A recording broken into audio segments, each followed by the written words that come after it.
What's up, guys?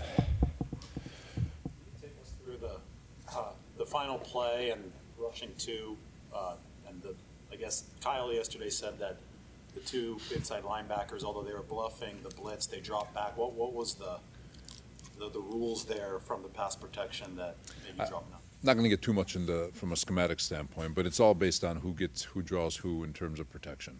It's as simple as that. That particular team ran a certain type of concept that we knew we'd have one free hitter based on the show. We weren't sure which one would show up. It was all based on protection.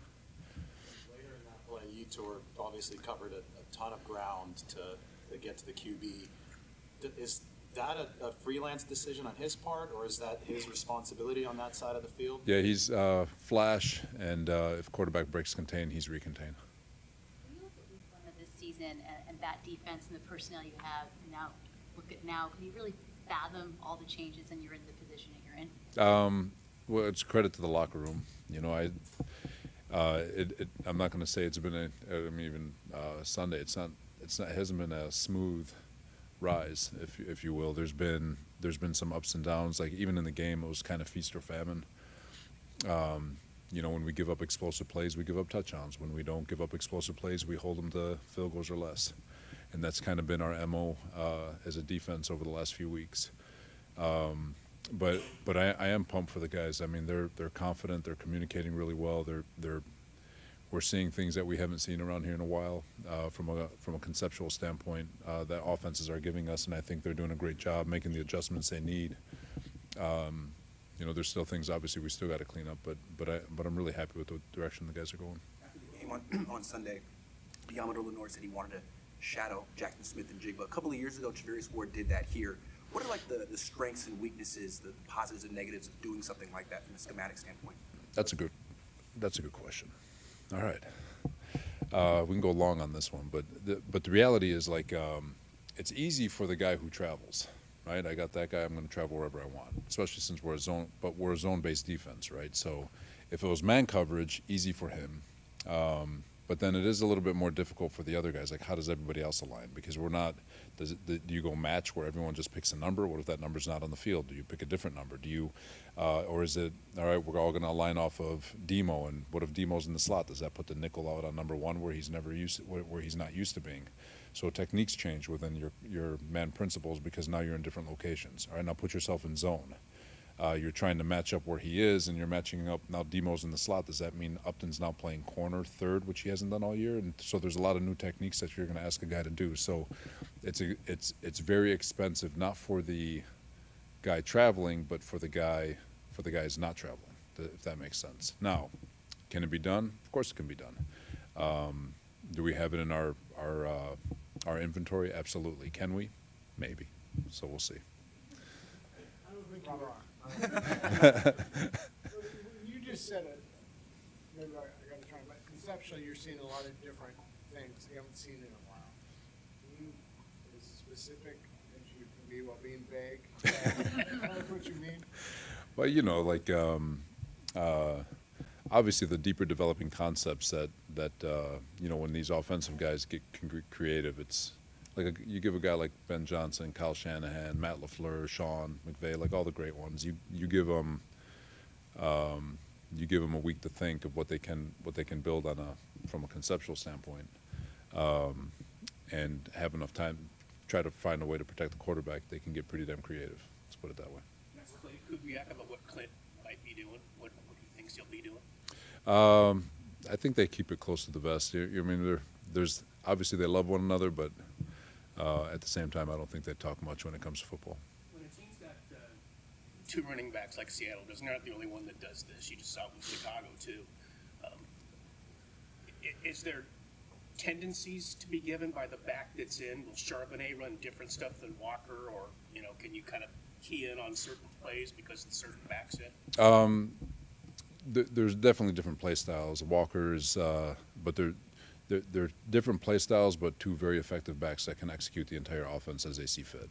If that makes sense. It's, Walker. They're both very explosive. You can say Charbonnet's probably more one cut downhill, where Kenneth can absolutely embarrass you, run away from you. He can do whatever he wants to you, and they're both very effective in their play styles. No different than last week. You know, it feels very similar to last week where Swift, again, downhill, can make you miss, can run you over, can run away from you, and 25 with just one cut and just run you over. So this backfield tandem, too, very, very effective, very, very strong. They got two really good backs. The explosive plays, when you watch the tape, was there something you put your finger on that was leading to those specifically, or was it just play-based? Yeah, there's, you know, the off-schedule play, or not the off-schedule, but the free play, which probably should have gotten called dead, but they let it play. That's one. It's unfortunate that it happened the way it did. The first touchdown on the big post, I think it was the number 10. Cool concept again, something our guys haven't seen. You will be ready for it next time. It's these unscouted looks. That is it was a pretty cool concept. Let's put it that way. And then obviously the one that keeps getting us on the sideline. We just got to get it. You know, I thought we put it to bed last week against Indianapolis. I thought we did a really good job, or 2 weeks ago, and then it reared its ugly head again. So we just got to keep working on it. You're saying that the guys haven't seen much of it. Are those leading to communication issues like coverage busts? No, they're not busts. They're, you know, it's because the guys ended up where they needed to be, but when you're seeing something for the first time, you might pause, and so you're just a step late. And so we just got to do a better job anticipating. We've seen it. We should anticipate it. We should be able to react a lot faster. This season, the defense started young. It's only gotten younger as the season goes on. And while it shows sometimes when the game is on the line, it seems like they're all just locked in and able to usually get those plays to go in your favor. What would you credit that to? You know, I that's one thing I feel like we've done a really good job of this year. You know, I'm not saying we're a top 10 third down defense, but we've been really good in third down situations. I'm not saying we're the best red zone defense, but we've been really good in red zone situations and holding people to field goals and getting critical stops when we need to. And we've been pretty damn good this year in 2-minute situations. Chicago is the number 1 2-minute offense in football, and we stopped them. You know, they didn't score at the end of the half. They didn't score at the end of the game. And the one thing I love about our group, they will not stop fighting. You know, as rough as the game was, you know, we got the 2 3-and-outs to start the game. We gave up those 2 touchdowns. We got the stop it right before the half. Second half wasn't going our way, but we hold them to a field goal, and you know, the turnover on downs in the last 2 drives, which credit to them, just fought, and we trust our guys in those critical situations. They don't panic. It's not too big for them. We've been in a lot of them already this year, and you know, like you like it a heck of a lot more when it's a blowout in our favor. But they're battle tested, and I'm sure we're going to experience a few more of them before the season's out. That's okay. Can you see Darnold as being different from the first week of the season now that he's been in this offense? Oh yeah, even Koob, you know, just that working relationship between coordinator and quarterback. You know, there's a comfort level within the offense. They're finding ways to feed everybody the ball. I know Njigba is probably the star of it all, but they're all touching it and they're all effective. So they are much improved from week 1. You guys finally finished him off with Bosa getting the strip sack fumble. How important is it to kind of get that pass rush going that really hasn't been there much last month or more? Yeah, it's always going to be important. You know, you've got to take advantage of your one-on-ones. We've got to keep trying to find a way to create one-on-ones. You know, and even in the back end when we do have to send more than 4, we've got to win. It's one-on-ones all over the football field, and you know, we always talk about somebody winning now, and if you can't win now, we need the back end to make sure he hitches, and that's kind of always been our philosophy. But again, our guys are going to battle, and we trust that by the time the clock strikes 0, we're going to make a play to win it. This is like obvious, but I'm slow. But when you're seeing more of these longer developing concepts, are they trying that just because the pass rush isn't the same as It could be. There's stuff, you know, like you know, and that's the challenge. You know, it could be on my end, just trying to find ways to create more pass rush where they can't bank on the concepts that they're trying, can't bank on the coverages. So it's not just the pass rush, it's all of it, and we've just got, like I said, find a way to put our guys in position to be able to defend all that stuff. Is it fair to say that you've been working? Go ahead. You spoke to the broader assignment challenges of that shadow man coverage, but what about the specific challenge of manning up Jackson Smith and Jigba? It is a challenge. He's been, what does he have? About 120 catches, 1,700 yards, something like that. He's had success against every team that he's played against this year. So he is elite in that regard. Coming out of the draft, I'll put my hand up. I didn't think he'd be as good as he is. He's freaking unbelievable. Just a super talented kid. Great body control, great strength at the catch point. He can go up and get it. So he's a challenge for anybody in man coverage. And at the end of the day, when your number's called to go win, we have to go win. And that's really the gist of it. A lot of coaches will say if you can't get pressure with 4, you bring 5. If you can't get pressure with 5, you bring 6. Is it fair to say that you've been more concerned with limiting explosive plays than bringing extra pressure?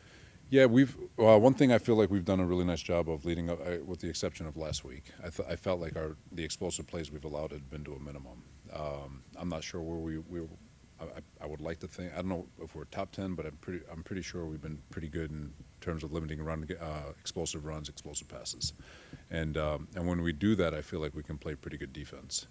And but like any defense in football, if you're giving up explosive plays, you're going to light up the offense, going to light up the scoreboard. So there is the more aggressive you get, the more aggressive they can get with regards to creating those explosive plays. And so again, it's a cat and mouse game. Just how aggressive do we want to be? We got to pick and choose our battles, and hopefully we choose right when the time is right. All right, guys. Thanks, guys. All right. Good afternoon.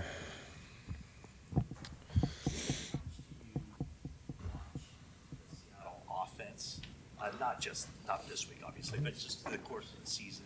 See what you guys are up to.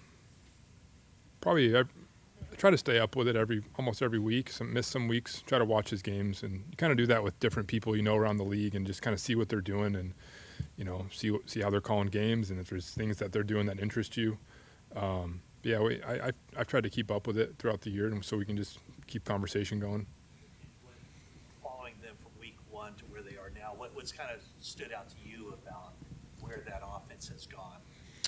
Oh, I wouldn't be able to evaluate or stuff like that. I just know they've done a good job of running the ball the last few weeks, and making a bunch of big plays in the pass game and complementing their defense, which has been special. So, I wouldn't say I've tracked it like that, but yeah. So. When you and your brother talk during the season, do you talk football or do you stay away from that? We talk about surface level stuff. We're not sharing secrets or anything like that, but we talk about just how life's going, how work's going, just relationship stuff that involves football. But, it's nice to talk to him too, just to talk about things outside of football too, and just kind of catch up on things. So, a little bit here and there, but not too much, X's and O's. This week, were you talking to him at all? Just texting him. Just good luck. Have a good week. What was it about Austin Pleasance that caught your eye and the coaching staff's eye when he came in late last season? Yeah, just had to jump in there really fast when he got here. I think we had some injuries right away. It's kind of why we signed him, and got thrown into the fire and did a good job when he stepped in those last few weeks of the year. And then just a guy who's just, he stacked a really good offseason, good camp. He's just he's quiet, he's humble. And it was really cool to see a guy who was just ready for that moment, when we lost Trent and he didn't miss a beat and he went in there and executed. But just from the moment we got him, we threw him in there, and he's a guy who had to learn fast, and he's a smart guy, and just, really proud of him with what he was able to accomplish. Is it the run blocking ability, the movement ability that initially kind of catches your eye as far as, okay, this is a guy we should probably bring in just to kind of see what he could do? Yeah, I think from a kind of a surface level, you want to see their movement skills. Do they have the athleticism to do what we need him to do in the run game? First of all, and he definitely does. He's a really good athlete. He can move, and then you kind of see over time the pass blocking, and once you get him in drills. And he's a guy, we loved how he moved when we brought him in, and we knew we were going to want to work with him because he had the talent. Juwan Jennings is nosed for the end zone since he scored the last 5 games. It's awesome. I wouldn't say it's something that happens naturally because he's always ready, and I thought that was so cool in the game how we tried to get to Juwan early and throughout the game, and the ball didn't come his way. But shoot, when we needed a big play in the fourth quarter, I think that was his first catch, and he was just so ready to catch that ball and react. And He's been a huge target for us in the red zone. It's his size, it's his competitiveness, it's how he wins on routes. Yeah, he's been our guy who's made those big plays too in the pass game. So it's been awesome. The Chicago Bears, Christian McCaffrey, with about 6 minutes left in the first, had his longest run of the season so far. What did you see that went very right in that play that allowed him to break free like that? And do you expect to see more of that type of CMC throughout the rest of the season? I mean, it was really well blocked play. I mean, it was one of our most well blocked runs of the day. We had a hat for a hat. I think he made a safety miss, and then had a DB take a bad angle, and Christian was gone. And we expect that from Christian every week. Sometimes you need to pop one. You need to get lucky on something for some of that to happen. But it's not a lack of anything Christian's doing. I hope we get more of that. But that was a well blocked play, and just keep rolling with it. 17 points each of the past 2 times you faced. What makes that defense such a tough matchup? Man, they got great players, first of all. I mean, at all 3 levels, at the front, the linebacker, and in the back end, they have elite players. I could name them off, but you guys know them. So it's the players, and I think the coaching is really elite. They do a great job with their scheme. They're very well coached. They're probably, as sound as anyone gets in terms of their coverages. They bring enough blitzes to keep you honest, and they're physical, and they tackle, and it's just they do everything well, and it's just top to bottom. It's a huge challenge. It's our guys we're getting ready for it, but it's going to be a grind for sure. Can you think back to a time as kids in the backyard, maybe drawing something up for your dad, where you and your brother were creating plays together as kids? I was probably the one who did that more. He was more talented. He was a better player than I was. Yeah, I can't remember something specific, but football is part of our life, from we were born. My dad was a player and he was a coach. We got to be around the game. And so, and then we both kind of had opportunities to do other things with our lives when we were done playing, but we found our way back to it. So, it's pretty cool. This season, Kyle was pretty open about just the messaging changing a little bit to the team in terms of this isn't the same group. There was so much roster turnover, all that. Did you get any sense from him that he was maybe re-energized or more energized by just kind of a different challenge of you guys are maybe more the hunters and not the hunted in this type of situation? Yeah, I think we definitely set an intention that we can't think that this team is something right now. We have to grow into something. We have to become something that it's going to be what we are based on the work and based on our process, and eliminate expectations. And you could see that from the beginning. Kyle talked about it every day. And I do think it gave not just him but everybody kind of an energy of, hey, let's just go to work, let's get better every day, and let's see what this group can become. There's something refreshing about that and energizing, and you're all about the work, and you want to see guys improve, and then the outcome becomes what it is. And so here we are. I don't have any examples that you could give of something in your day-to-day that was a little different than maybe it had been in previous years? I can't think of something specific. I think sometimes we've talked about, when we start the year, hey, we want to start this year and we want to play at our best because we want to be a Super Bowl team. We didn't talk that way this year. We talked about playing our best football every day and playing each opponent our best so that we got a chance to win every week. And it wasn't about looking ahead. And I think every week we kind of set a new intention about that week and that opponent and nothing else, and not making anything bigger. And so week to week it was like that. And yeah, that was a little different. Here a couple of years ago, and he was at that point of his career where he wasn't having a ton of success to where he is now. What's the biggest development or biggest change that you've seen in him? I mean, he's been on 2 teams in the last 2 years, and I think he's won 26 games or something. I mean, Sam's gotten a chance to go and compete on really good teams, and he's proven that he can lead, he can win, and you put a good foundation around him in an offense where he feels comfortable, and the guy's a heck of a player. We saw it when he was here. We knew the talent. We were so excited about him to have him, and I'm just happy for him because he's earned it, and he's put in the work, and it's pretty cool to see him, having the success he's having. Kyle and players have been asked, is this the best Brock has ever played? And a lot of people have said, well, he was really good against Miami in his first game, and they blitzing him, and so he's always been really good. But I guess when you think back to his rookie year till now, what is his biggest growth area? To me, it's confidence, with where he's at in his life, as a person.